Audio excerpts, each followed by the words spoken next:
Every 34 seconds, someone in the United States dies from cardiovascular disease.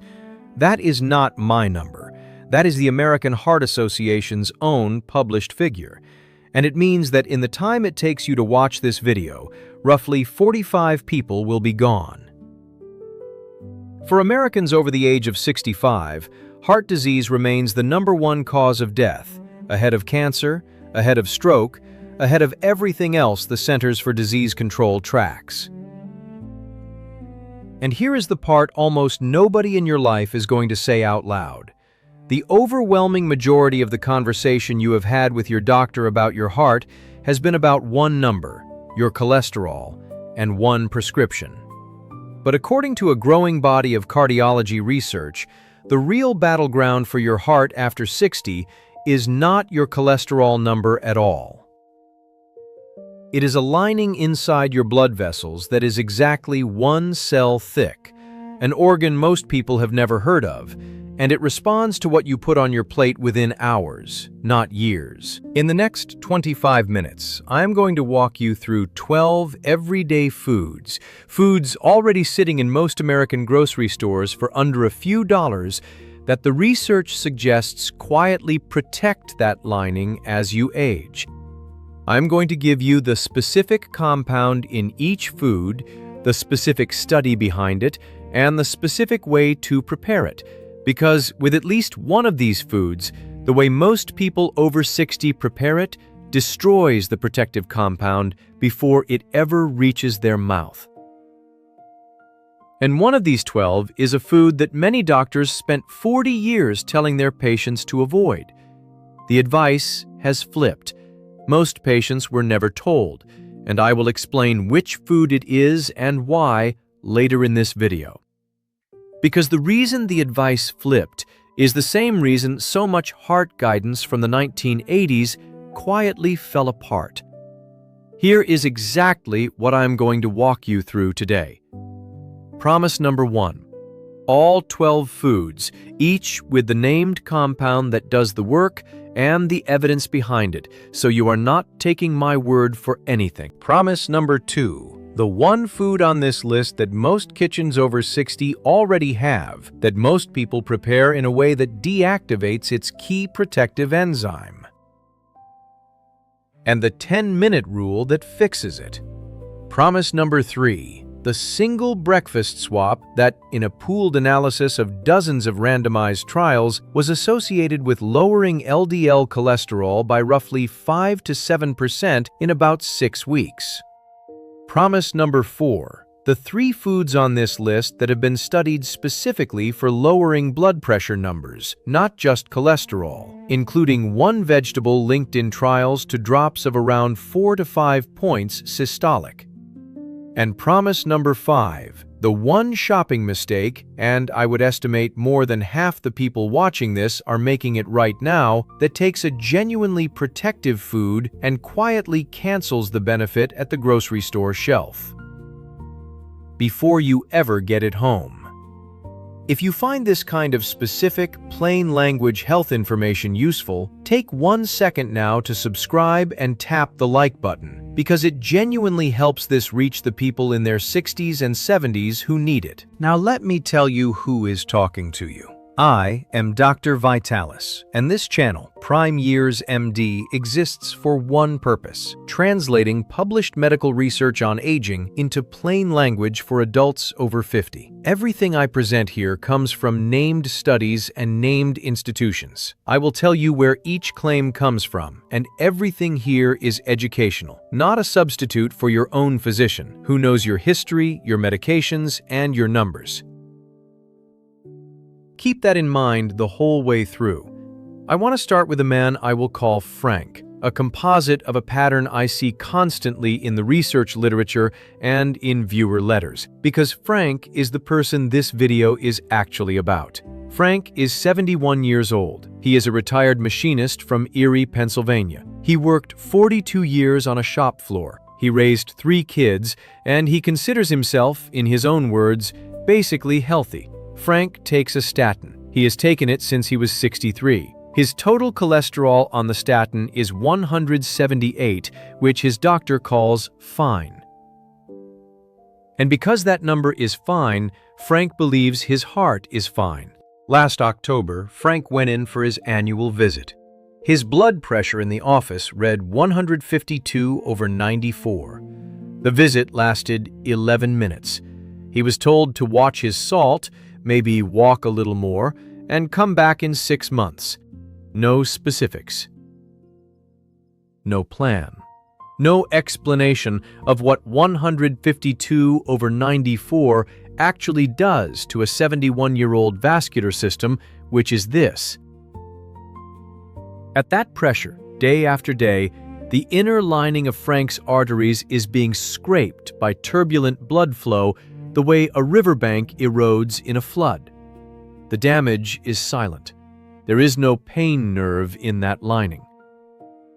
The first symptom of the process for about 1 in 4 people is the cardiac event itself. Here is what happened next, and this is why Frank matters. Frank's daughter, a nurse, sat down with him and rebuilt his grocery list. Not a diet, not a program, a grocery list. Rolled oats instead of the breakfast pastry, a bag of walnuts on the counter, sardines twice a week, a bag of spinach into the eggs.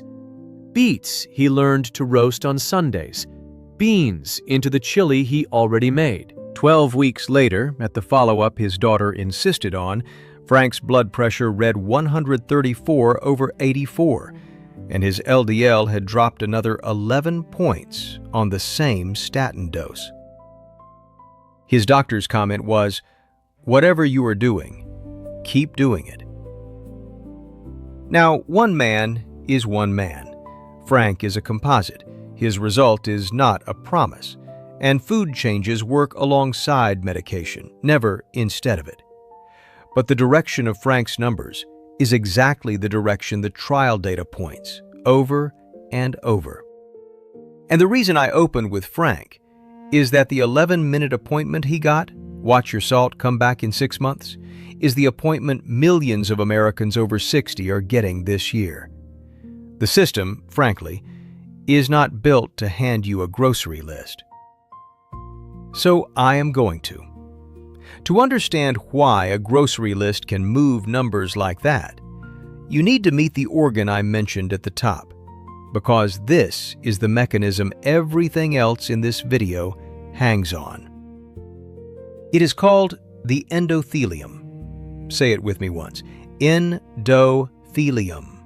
Because you are going to be able to explain this to someone at dinner by the end of this section. The endothelium is the inner lining of every blood vessel in your body. It is 1 cell thick. 1. And yet, if you took the endothelium out of an average adult and laid it flat, it would cover an area estimated at several tennis courts. Cardiologists increasingly describe it not as a lining, but as an organ, because it is not passive wallpaper. It is a chemical factory. The endothelium's single most important product is a gas called nitric oxide. When your endothelial cells are healthy, they release nitric oxide continuously, and that gas tells the muscle in your artery walls to relax. Relaxed arteries are wide, flexible arteries. Wide, flexible arteries mean lower blood pressure, better blood flow to the heart muscle itself, and a slick inner surface that platelets and cholesterol particles have a hard time sticking to. When the endothelium is damaged by high blood sugar, by smoking, by years of elevated pressure, by inflammatory compounds in ultra-processed food, nitric oxide production falls. The arteries stiffen, pressure rises, the surface turns sticky. LDL particles burrow into the wall, the immune system attacks them, and that battle, repeated for years, is what a plaque actually is. This is why I said cholesterol is not the whole battleground. An LDL particle floating past a healthy, slick, nitric oxide-rich endothelium mostly keeps floating. The same particle passing a damaged, inflamed lining gets in. The lining is the gatekeeper. Now, here is the part they skip. Endothelial function is not fixed. It is not like a scar. Researchers can measure it in real time with an ultrasound test called flow-mediated dilation. And in study after study, endothelial function changes within hours of a single meal. One high-fat fast food meal has been shown in small trials to measurably impair it for a window of hours afterward. And a meal rich in the compounds we are about to cover, dietary nitrates, polyphenols, omega-3 fats, has been shown to measurably improve it, same day. Your endothelium is, in a very real sense, a report card on your last several meals, updated continuously for decades. Frank's arteries did not care that his cholesterol pill was working. They cared that his lining was being bathed 3 times a day in compounds that either fed nitric oxide production or suppressed it. That is the mechanism. Everything on the list ahead works on it. Before the list, I want to show you 3 quick cases because the endothelium story plays out differently depending on who you are, and I want you to find yourself in one of these. First, Margaret, 74, Tucson, Arizona. Margaret's blood pressure is excellent. Her problem is LDL, stubbornly around 160, and she cannot tolerate statins. She got the muscle aches that affect a minority of users. Her doctor documented it and moved on. For someone like Margaret, the leverage is soluble fiber, specifically a type called beta-glucan, which forms a gel in the gut, binds cholesterol-rich bile acids, and escorts them out of the body, forcing the liver to pull LDL out of the blood to make more bile. That is a drug-like mechanism from a food. Foods 1 and 5 on our list are her foods, and the breakfast swap from promise number 3 was built for her. Second, Raymond, 63, Charleston, South Carolina. Raymond's cholesterol is unremarkable, but his fasting blood sugar is 118, pre-diabetic range, and his blood pressure runs borderline. Raymond is the classic case of the wrong organ problem because his heart risk is being driven upstream by glucose spikes that glycate and stiffen his endothelium after every refined carbohydrate meal. His foods are the ones that flatten the glucose curve and deliver magnesium and potassium: beans, fatty fish, leafy greens, and the mineral story most doctors never have time to explain. Third, and this one matters, Dolores, 80, Minneapolis. Dolores takes warfarin, a blood thinner, after an atrial fibrillation diagnosis. When Dolores heard leafy greens were heart protective, she went from almost no greens to a large spinach salad daily, and her blood test, the INR her clinic monitors, swung out of range because vitamin K in greens interacts directly with warfarin. Her clinic caught it, and the answer, per her care team, was not 0 greens.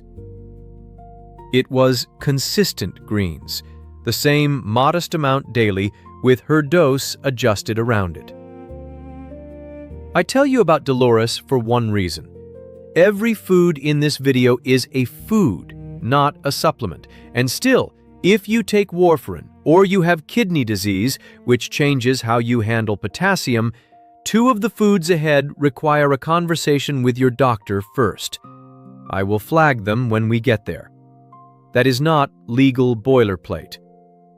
That is Dolores. All right, here are the 12, roughly in order of how strong I judge the evidence to be, and I will keep score on our 5 promises as we go. Food number 1, rolled or steel-cut oats. The compound is beta-glucan, the soluble fiber I described for Margaret. The evidence here is strong enough that the FDA, which almost never lets food packages make disease claims, permits oats to carry a heart disease claim at 3 grams of beta-glucan per day, which is roughly 1.5 cups of cooked oatmeal. A 2016 pooled analysis of dozens of randomized trials published in the British Journal of Nutrition found oat beta-glucan lowered LDL by roughly 5 to 7% on average. That is promise number 3 paid in full, the breakfast swap. Replace a pastry, white toast, or sweetened cereal with real oats most mornings, and in about 6 weeks, that is the LDL movement the trial data supports. Not a miracle. A measurable, repeatable nudge every single morning for the price of about 30 cents a bowl. Food number 2. Walnuts. The compound is alpha-linolenic acid, a plant-based omega-3, plus polyphenols concentrated in that papery skin. The landmark evidence is the PREDIMED trial in Spain, over 7,000 adults at high cardiovascular risk, where the group assigned a Mediterranean diet with added nuts saw roughly a 30% lower rate of major cardiovascular events compared to the low-fat control group. A separate 2-year trial called Walnuts and Healthy Aging, run in people aged 63 to 79, exactly this audience, found about a half cup of walnuts daily lowered LDL modestly with no weight gain. A small handful a day. Keep them by the coffee maker so you actually see them. Food number 3. Extra virgin olive oil. The compounds are oleic acid and a family of polyphenols, one of which, oleocanthal, has anti-inflammatory activity that researchers at the Monell Center compared mechanistically to a low dose of ibuprofen. PREDIMED again, the olive oil arm saw a similar roughly 30% reduction in major events. 2 practical notes. It must say extra virgin. Refined olive oil has most polyphenols stripped out.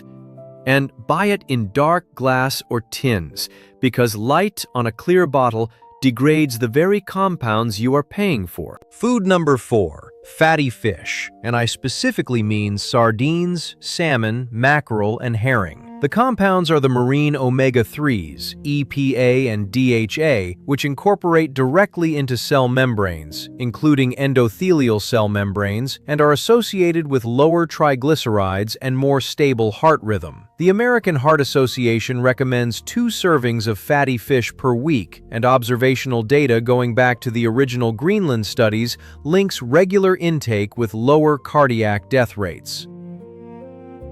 For people over 60 on a budget, canned sardines are, frankly, the single most underrated food in the store, about $2, no cooking, bones included, which adds calcium. Food number 5, beans and lentils, compounds, soluble fiber again, plus potassium, magnesium, and plant protein. A pooled analysis in the Canadian Medical Association Journal found a daily serving of legumes lowered LDL by about 5%, and beans blunt the glucose spike of a meal, which is Raymond's problem solved twice with one food. Half a cup to a cup daily, into soups, chili, or straight from the rinsed can. And a caution flag here for advanced kidney disease patients. Beans are potassium-rich, so clear the amount with your doctor. Food number 6, leafy greens, spinach, arugula, kale, romaine. Now we are talking directly to the endothelium, because the compound is dietary nitrate, which your body converts through bacteria on your tongue of all places, into nitric oxide, the exact gas the endothelium makes to relax your arteries. Greens are blood pressure food 1 of 3. Promise number 4 is now in motion. Cohort data, including analyses from the Danish Diet, Cancer and Health Study, associate higher nitrate vegetable intake with meaningfully lower blood pressure and lower cardiovascular risk. 1 to 2 cups daily. And this is Dolores's food, if you take warfarin. Consistency plus a conversation with your clinic, not avoidance. Food number 7. Beets. Blood pressure food 2 of 3. Same nitrate mechanism, higher dose. Randomized trials, including work from Queen Mary University of London, found daily beetroot juice lowered systolic blood pressure by roughly 4 to 5 points over several weeks. 4 to 5 points sounds small until you know that population-wide, a 5-point systolic drop is associated with around a 10% reduction in major cardiovascular events. Roast them, pickle them, or blend them. This is one of the few foods with a measurable same-day effect on vascular function. Food number 8. Berries, especially blueberries. The compounds are anthocyanins, the pigments that make them blue. In the Harvard-based Nurses' Health Study cohorts, women with the highest anthocyanin intake had a roughly 32% lower rate of heart attack, and a randomized trial in the American Journal of Clinical Nutrition found a cup of blueberries daily improved measured endothelial function. Fresh or frozen are equal here. Frozen is cheaper and picked riper. A cup a day. On the oats from food number 1, stack your foods. Food number 9, garlic. And here is promise number 2, the food most kitchens already have and most people prepare wrong.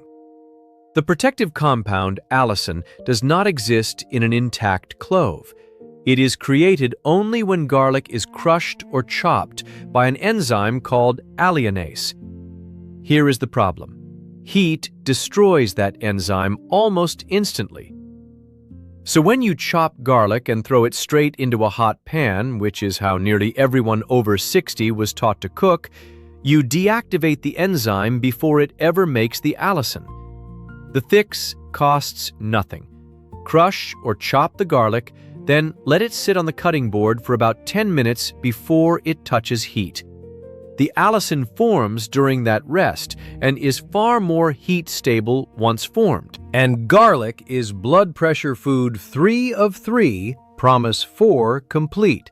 Meta-analyses of randomized trials, including work on aged garlic extract from the University of Adelaide, found average systolic reductions in hypertensive adults of roughly 8 points, comparable in those trials to some first-line medications.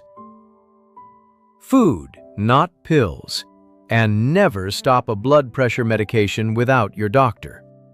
Food number 10, tomatoes, particularly cooked. The compound is lycopene, and this one rewards the opposite technique from garlic. Cooking tomatoes breaks cell walls and can make lycopene several times more absorbable, especially with a little olive oil, food number 3, in the pan.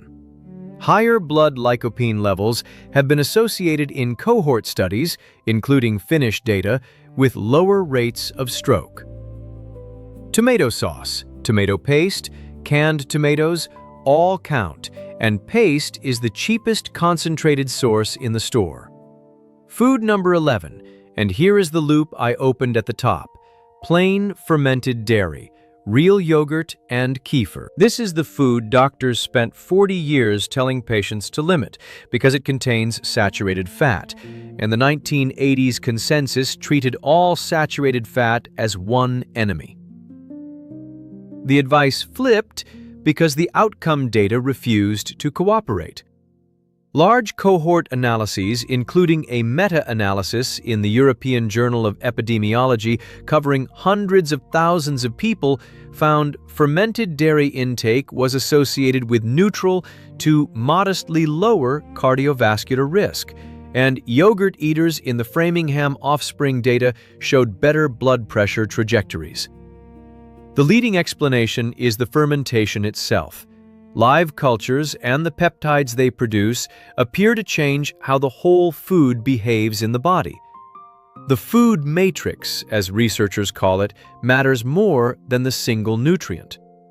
To be clear, this is observational evidence, softer than a randomized trial, and it applies to plain fermented dairy.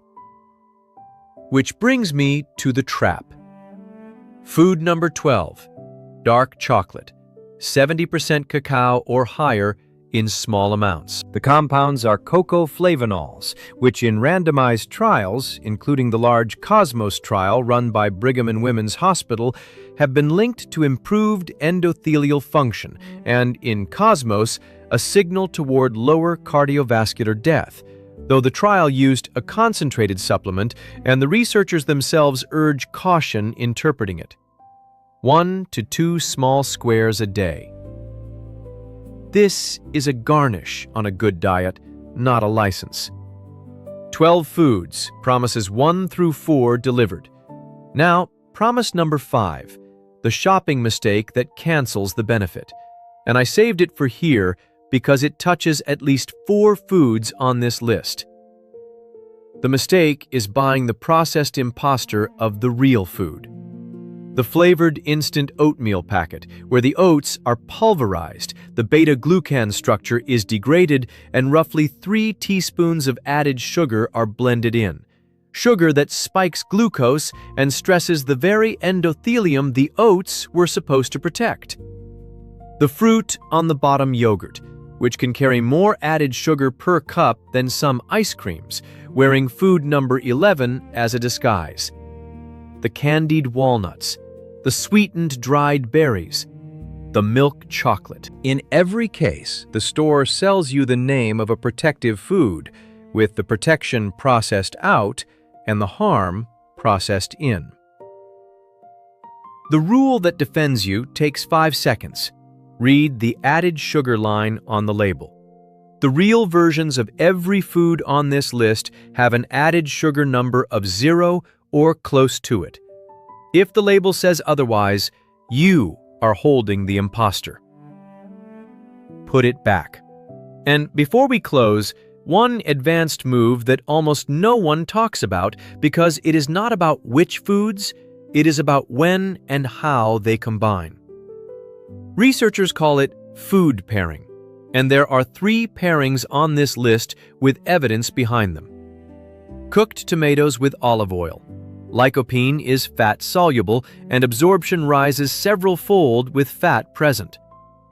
Greens or beets in the same day as any meal, because the nitrate to nitric oxide conversion depends on tongue bacteria, and here is the caveat almost nobody mentions. Strong antiseptic mouthwash kills those bacteria, and small trials have shown twice-daily antiseptic mouthwash can blunt the blood pressure benefit of dietary nitrate and even nudge blood pressure up a couple of points. If you use it morning and night out of habit, that is worth raising with your dentist.